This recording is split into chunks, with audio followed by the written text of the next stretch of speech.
CEO is made possible in part by Naveen Jindal School of Management's Executive Education at UT Dallas, providing educational programs to help corporate professionals stay ahead. execed.utdallas.edu. By Hodges Capital Management, providing an array of mutual funds, including multi-cap, small-cap, blue-chip, equity income, and contrarian. HodgesCapital.com. And by Sewell Automotive Companies, representing a growing number of automotive marques, including Cadillac, Infiniti, Lexus, Buick, GMC, Subaru, Fisker, and Mini. Sewell.com. And by the valued support of KERA members. Thank you.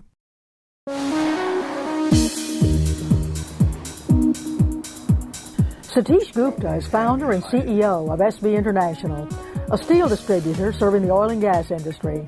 We are in 5 continents around the world, so we pretty much cover the whole globe. The NAM is the Chicago booking. We try to source our product where it can be produced most cost competitively than anywhere else, and then finishing the product over here. That really gives us a very edge to our competition. But with natural gas prices at record lows, shale drilling remains sluggish. Gupta looks to Washington for answers. We don't have any policy as far as natural gas is concerned. I'm a big advocate of natural gas. I think the natural gas is going to be the game changer. Gupta sees policy change on the horizon and has positioned SB for continued growth in the U.S. and abroad. We see at least a double-digit growth for next 5 years for our organization.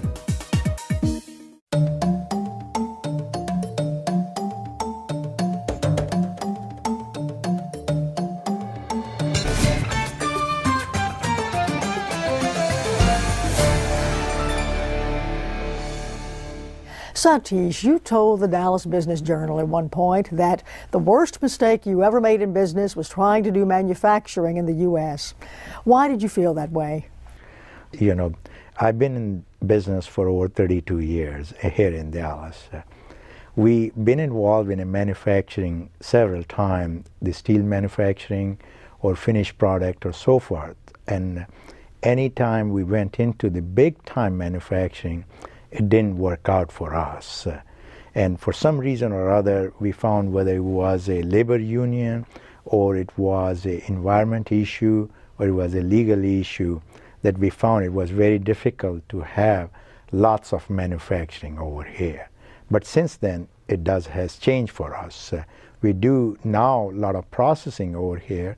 We do the heavy manufacturing overseas, but we do the finishing over here. Well, you do a lot of manufacturing in China, I think, and of course you must have gone there because the wages were low, but the wages are rising in China. The price of fuel is up, not as high as in early 2008, but it's high, close to $100 a barrel, and I'm just wondering, that means transportation is high. Do you think this might indicate a return to the United States for manufacturing? But might these price levels become more level, become more similar? Well, I think some of the product, yes, is already happening. But some of the product where we are involved, the quantum is very high. I believe those products probably will still remain to be produced overseas. When you say the quantum is high, what do you mean?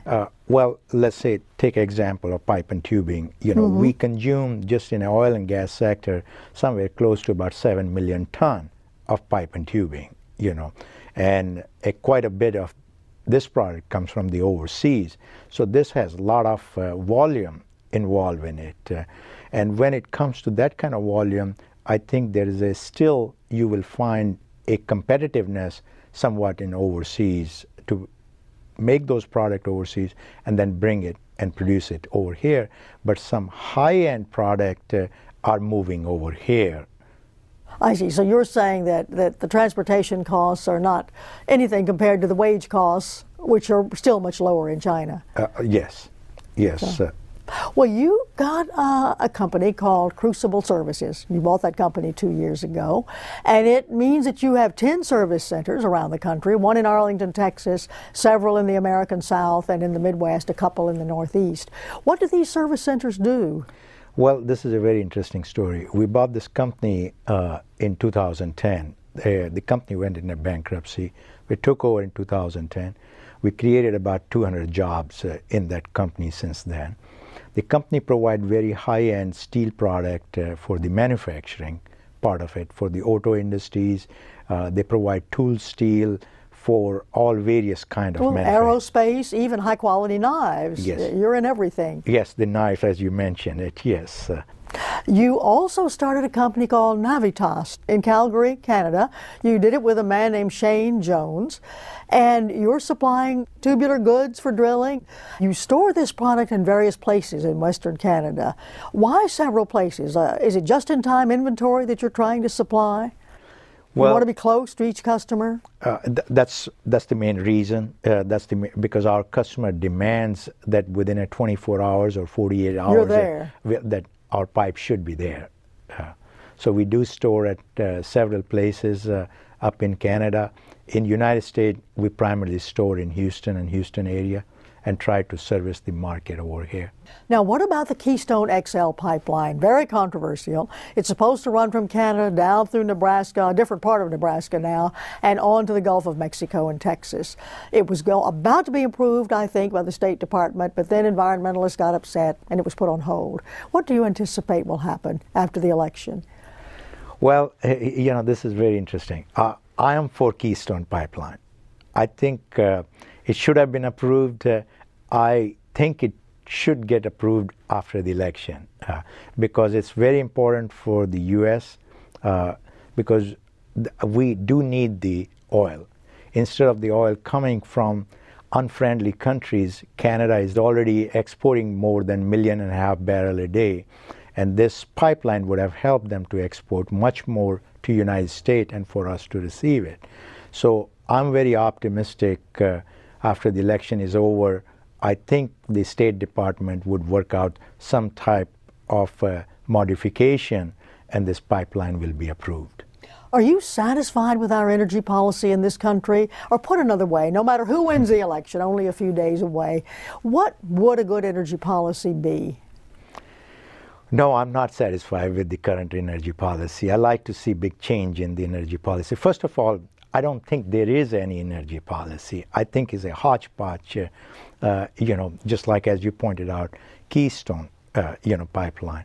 Now, this should have been approved long time back. We don't have any policy as far as natural gas is concerned. I'm a big advocate of natural gas.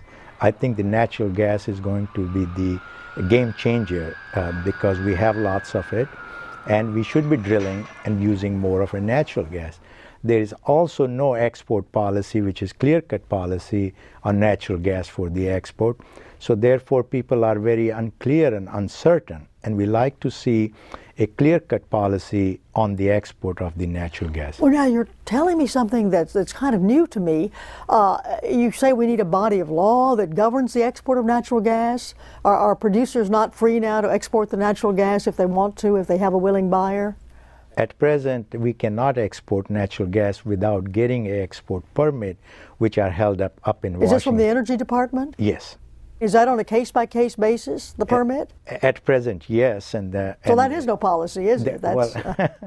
Case-by-case is not a policy. Well, that's why we are having a very difficult time at present, and the prices are very depressed in the United States because there's a lot of uncertainty is out there. Natural gas drilling has slowed down big time. The natural gas, we had at one point of time about 1,200 rigs working in a natural gas, and I think they are down to maybe perhaps 300 or 400. So there has been a big reduction in a natural gas drilling, and that's why we need a clear energy policy. I see. So what you're saying is if the price is so low in the U.S., it's probably higher in other parts of the world. And if you could export, you could get a better price. Is that right? That's absolutely right. And just to give you an idea, the same BTU, which is over here under $3, it costs about $17 or $18 in Japan or India or China or Korea.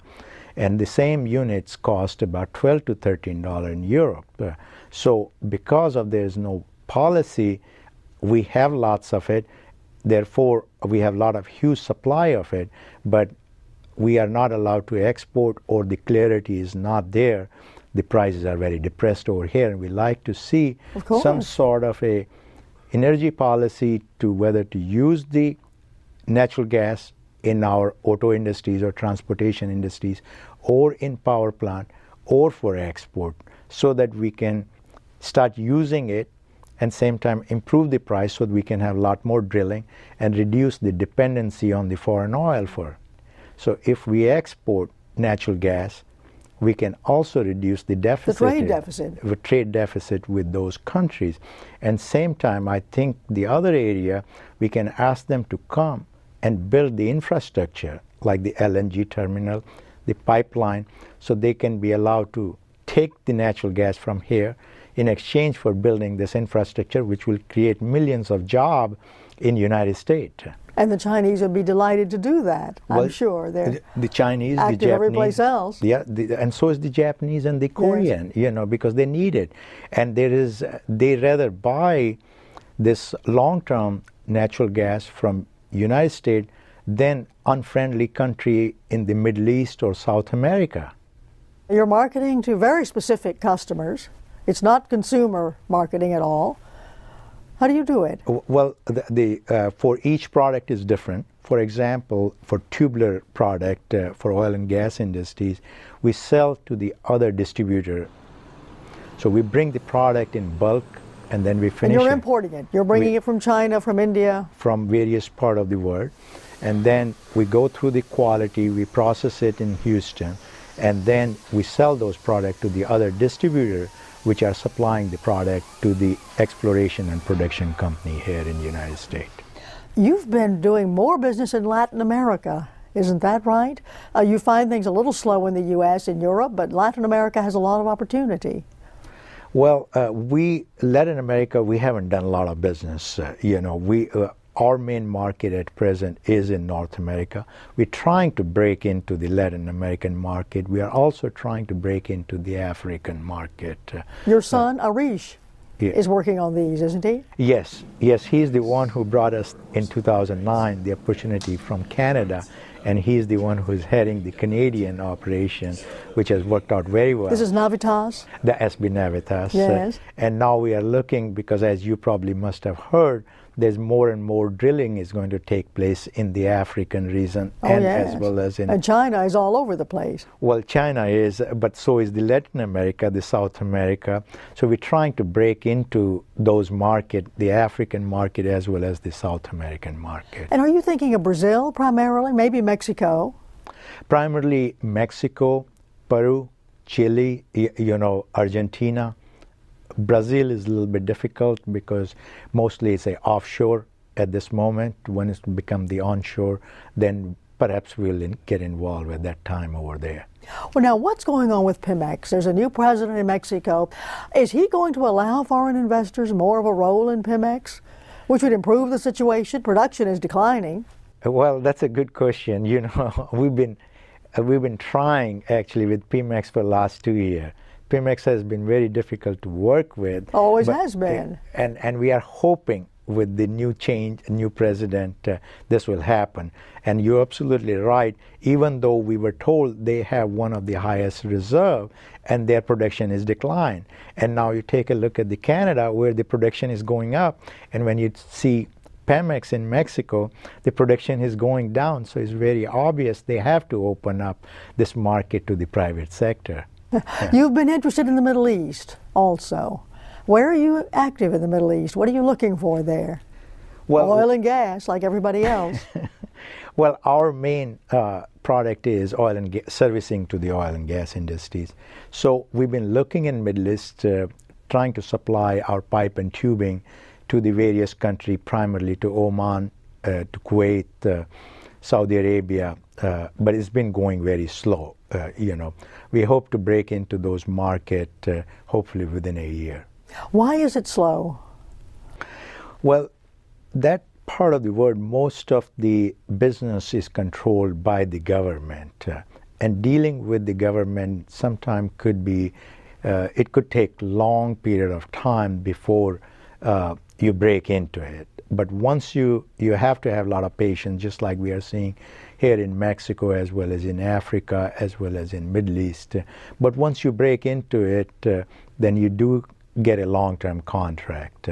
But initially, it takes a couple of years just to get right people, to connect with the right people, and just their confidence and trust level. Well, now, how do you break in? Do you hire lawyers? Do you hire lobbyists? Do you travel there a lot yourself? What do you do? Well, each country is different. Now, we've been very successful doing this thing in Asia. And the reason we've been very successful in Asia is the culture is somewhat different, but I'm familiar with that culture coming from India.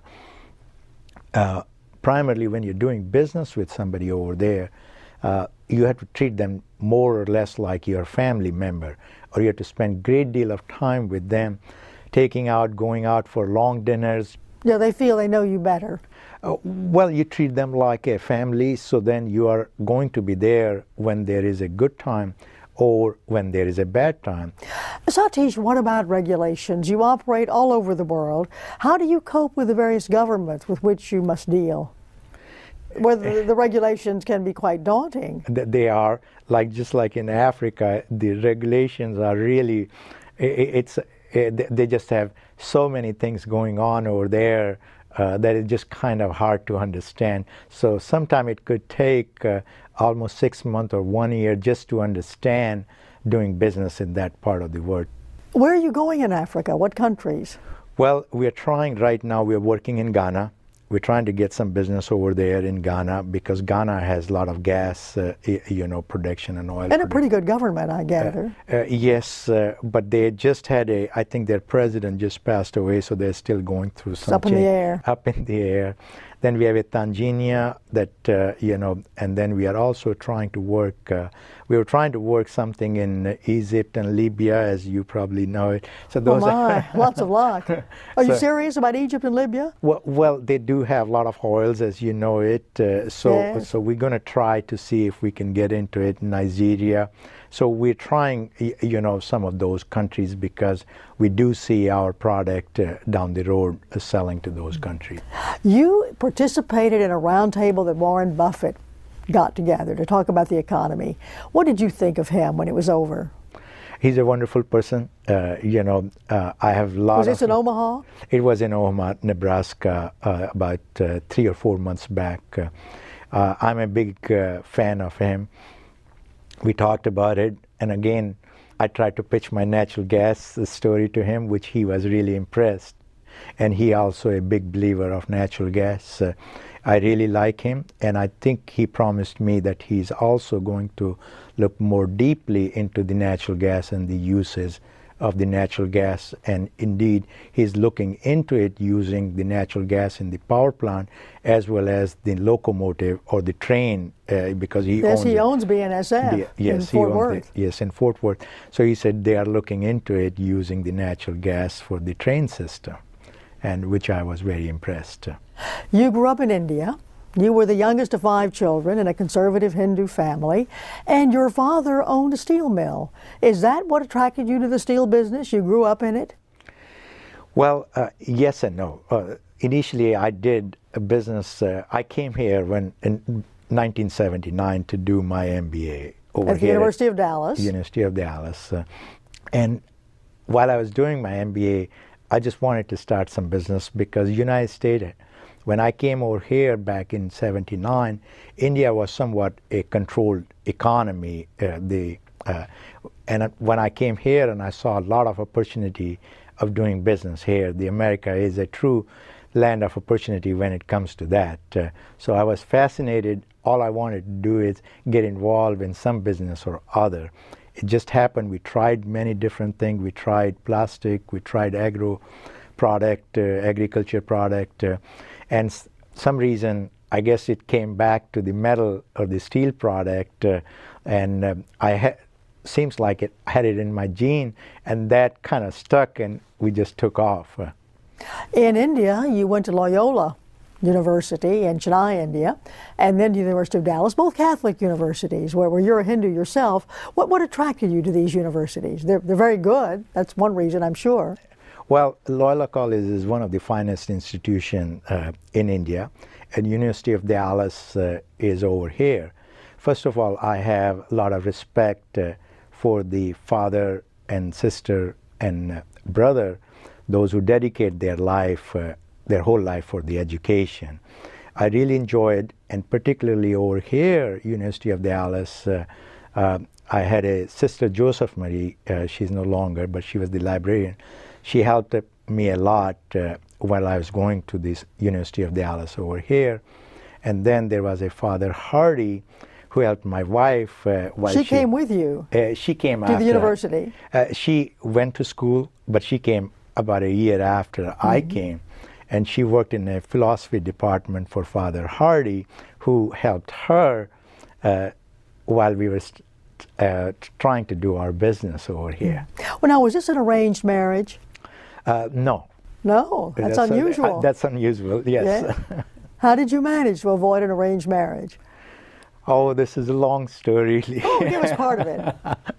We were neighbors back in India, and coming from a very conservative family, and my wife belongs to the other faith, which is a Zoroastrian faith. So it was very interesting, and so we both decided, first I came over here, and then she came over here after years, and it worked out very well. And it's been over 35 years since we've known each other, and this year is our 30th marriage anniversary. Well, congratulations. Well, thank you. And this was all right with your families? This was all right, but it took a while. It took a while for it to be all right. Last year you gave the graduation address at the University of Dallas. What did you tell those students? Well, that was a very touching moment for me. You know, it was a great compliment to you. Thank you. 1981, that's when I graduated. You know, it was 2011 when I was a keynote speaker for the MBA class of University of Dallas. So it was 30 years back, going back and standing on the podium at the same place where I was graduated about 30 years back. And so I tried to tell my story that if I can do it, then anybody else can do it. We just have to believe in ourselves, because the United States does have the opportunity. All you have to do is believe in yourself and go for it. And is this good advice in the current economy? Do you still think that's true in America? I hope so. Well, no, it's absolutely true. Look, our company is growing. As I said, in 2 years, we have created more than 500-600 jobs in the United States. We have created quite a few jobs overseas, but we have also created jobs over here. And our growth been a double-digit growth. Your growth was about 30 or 40% a year before the crash in 2008. It tumbled considerably in 2009. And your goal for this year was growth of about 25%. Is that where you think you'll be? Yes. If it's not 25%, it'll be very close to 25%. And we see a lot more growth going forward. I think once the energy policy gets cleared, which I'm hoping after the election, it should have some more clarity to it. And also I think our trade policy, if that gets a little bit more clarification, and I think so that will also happen. With those two things happening in next 6 to 9 month time frame, I think our growth will take off once again. You have started an India cultural group here in Dallas-Fort Worth, and this group runs 2 clinics, one in Louisville, one in Plano, for uninsured people. What do you see ahead if the healthcare legislation that was passed stays in effect, is not repealed? What will this mean to those clinics? Will everybody have insurance, or will they still be badly needed, as no doubt they are now? Well, this Prime Clinic Care, which we are the largest sponsor of this Prime Clinic Care, just for your information, we are opening up a 3rd one in Dallas. Where is it? That's going to be in Greenville and Walnut Hill. Oh, very good. So that'll be our 3rd one. Right in the city. Right in the city, yes. The other 2 were, as you said, Louisville and Plano. Last year we saw over 11,600 patients in between those 2 clinics. So the only criteria we have for these clinics at present is the person has to be uninsured. Part of it. Now, even though after Obama health care, we still believe there will be a great amount of people, those who are coming to this country, will be uninsured. Immigrants. Immigrants, yes. particularly. Of course, you're right. Your dream is to build a medical school and a hospital in India. And you applied for land to the government. Where does that stand now? The government gives you the land? Is that the way it works? Well, for a project like that, you need some help. Because it's the $100 land, million. It was a big project, and land is very expensive in a country like India, particularly when you're looking for a land close to the big city, because we were looking for this project for close to New Delhi, north of New Delhi. It's been, actually, it's not done much. We applied for the land about 2 years back to the state government. And as of right now, we've not been allotted a land. And we hope it will happen so that we can get this project going. You like to do yoga and to meditate. Do you still do that regularly? Yes, meditation is a big part of my life. It really helps to bring the balance in your life because it's very easily to get into this rat race and you forget a lot of things. And when you speak of balance, what do you mean? Well, it's very easy to, in my type of thing, it's very easy to get involved all the time doing the business. But at the same time, the family is equally important. And the other part, which is also equally important, is community service or giving back to the community which has given so much. So we have to bring somehow those three things in balance. So the meditation or contemplation on the self really helps bringing those balance in life. One last question. Your company is called SB International. What does SB stand for?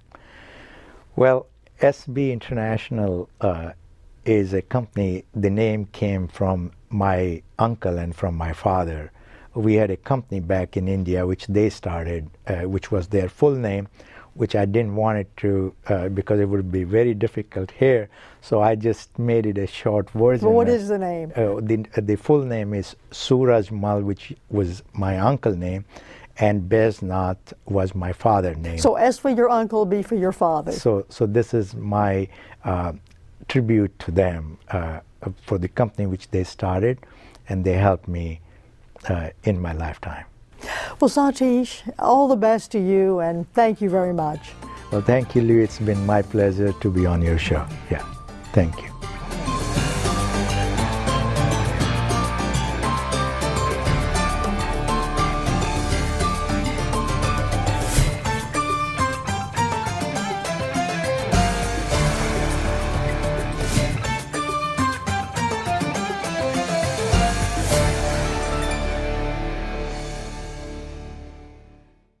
To learn more, go to kera.org/CEO.